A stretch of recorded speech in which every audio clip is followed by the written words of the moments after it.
Clinical Monday, the best way to begin a healthy week. Good morning to you and yours, and happy Monday. Welcome to it. We call this Clinical Monday every Monday on all our social media platforms. We are live on Facebook. It is at OramPopN, and on X, it is at N_health with the hashtag Clinical Monday. U equals you. That's today's topic. And also, you can find us on Instagram and www.popn.org for more behind the scenes. My name is Nkosi. And I welcome you to another exciting episode. I cannot wait for this one. We have a new debut. Do we say new even when you say debut? Angas, but either or. We have a new debut or we have a debut of our clinician who recently just joined us, courtesy of Oram Pop in eThekwini, live and direct in Morningside. So make sure that you pop in for that. And their name is Zamanguni Gumede.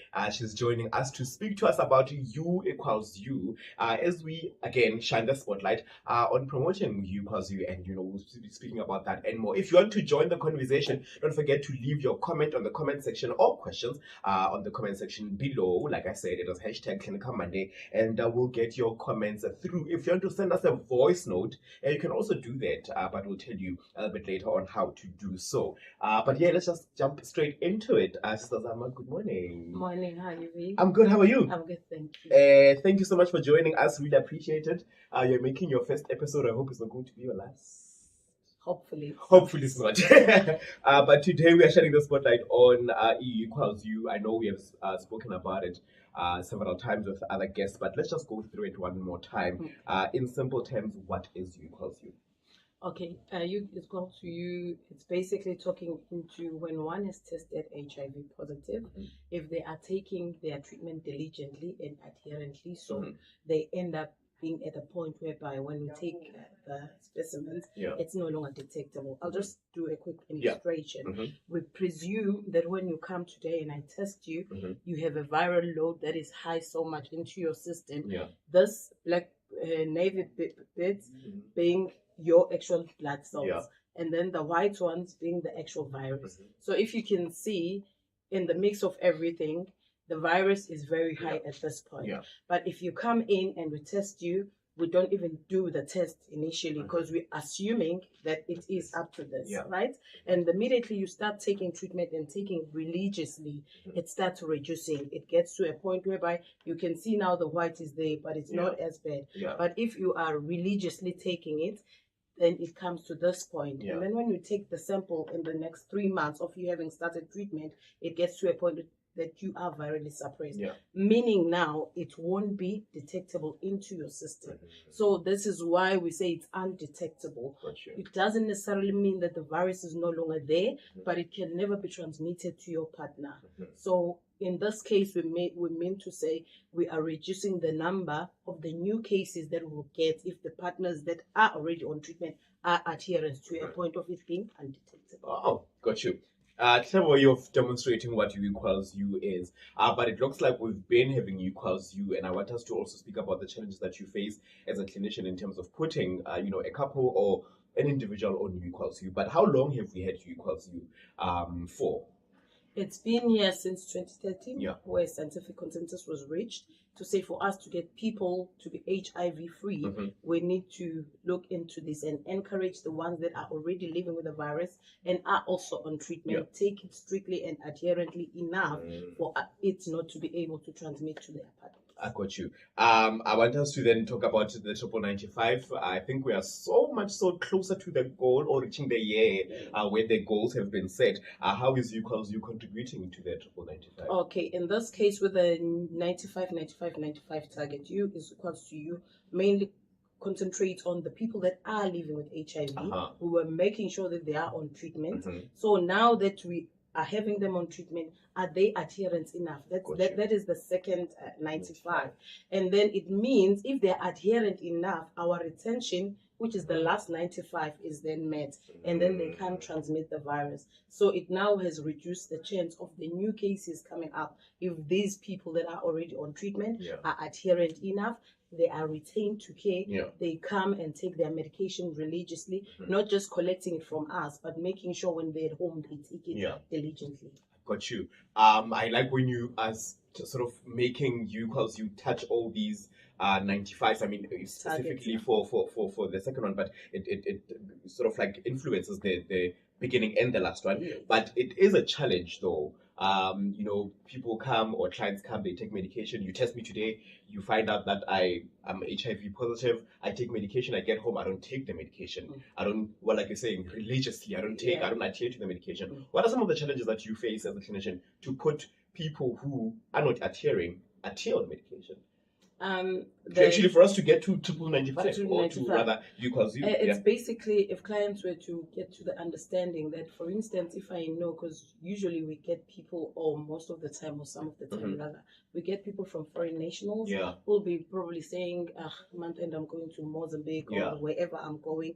They must also inform us when they come into the facility to say, we'll be leaving town, we'll be leaving the country. Can you please supply me with much more supply than you normally do, so that we know for sure that they're adherents. And also they need to know that even when they're outside of our town, they can go to a nearby clinic and say, normally I take this medication and I seem to be running out. I wasn't planning to stay this long. Can you please assist me and give me some treatment so that I know that I won't have challenges. And also people that are transferring out, they just decide to self-transfer without communicating it with us. Rather than them saying, I'm moving to such a town, can you do me a transfer letter for that town? So that when they get there, all their information is handed over and they know what exactly they should be taking and how it should be taken. So basically it's that. So if people can feel free when they come into our space to communicate, because this is the safe space, they should come here, communicate and tell us as it is, so that we encourage them to say, really, you need to go there and make sure that you adhere. And also disclosure. People fail to disclose to their partners, to their loved ones, like your family members. And then when time comes for me to take medication, it's a hidden agenda, or I end up not taking it because it's a long weekend. I mean, I'm attending this weird this event. So people should also include and feel free to disclose because it also helps them to adhere properly to treatment.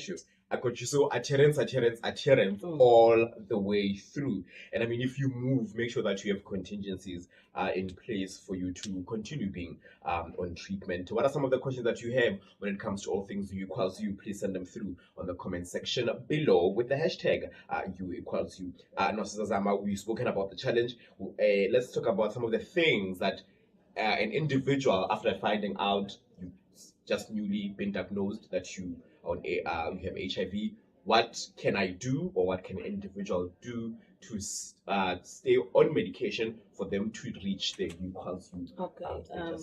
First and foremost, it goes back to the point I've just recently mentioned, disclosure. Because the minute I've disclosed, there's nothing for me to hide. I feel free whenever and wherever I am. And also joining support groups, it also helps, and also getting help workers where you are unsure and you feel maybe the stigma and whatnot, so that it's spoken about freely, even in the community, even within the support groups. And also, it's not everyone who's going to be an activist, that's a fact. But some people, as they get other people who are able to interact regarding the virus, then it becomes easier for them to say, I'm living with it. There's nothing wrong with it. I just need to take my meds and I'll be fine. And also understanding that this is the only way that can help us stop the cycle of the HIV virus. I like that.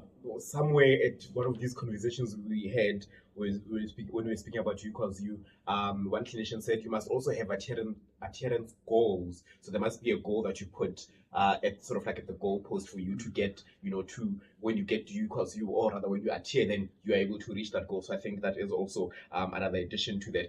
But a lot of people are scared. I mean, you explained it nicely with the beads, which we need to get to this point. But if I'm in a relationship with somebody who's positive, how do I take extra precaution? I know that it's information is there. I know that it's untransmittable, but at the back of my head, I'm like, what if then my partner slips and does not take medication? Maybe they miss a dose this day and then the virus comes back. How do I protect myself? Should I be on PrEP? Should we continue using a condom? It's up to individuals, really. But at this point, I always say, or rather make an example to say, how does one pour from an empty cup? So if it's an empty cup on my side, with me being undetectable, how do I then pour it to you?